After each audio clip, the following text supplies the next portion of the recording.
Je dois dire que ça me fait plaisir, cher Cyril Bolloré, d'être chez vous ce matin. C'est un ministre en campagne venu porter la bonne parole économique. 230 nouveaux emplois d'ici 2 ans dans cette entreprise d'Ergué-Gabéric. Un projet d'extension cofinancé par le gouvernement pour réindustrialiser la France. Impératif, selon Bruno Le Maire, pour rester compétitif sur le plan international.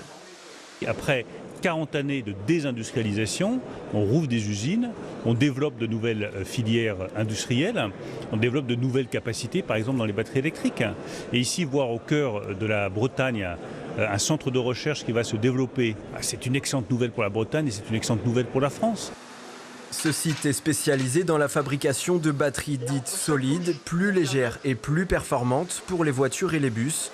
Une technologie unique dans un secteur d'avenir autour duquel l'agglomération de Quimper veut construire. Ce sont des emplois hautement qualifiés qui vont être recherchés et donc moi ça m'oblige, mais avec un grand plaisir, à développer aussi l'offre de formation de l'enseignement supérieur et de la recherche.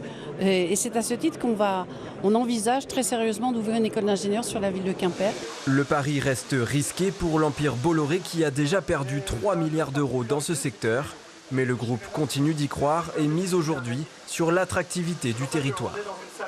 On est dans une région formidable, une région magnifique. Et vous savez, les talents, ils seront attirés par le travail qu'ils feront et par la qualité de l'environnement, la qualité de vie. Et la Bretagne, elle a tout pour elle. Une bonne nouvelle pour la région que le gouvernement veut exploiter à 3 semaines des européennes. La tête de liste macroniste Valérie Hayé n'est pour l'instant créditée que de 16% d'intention de vote.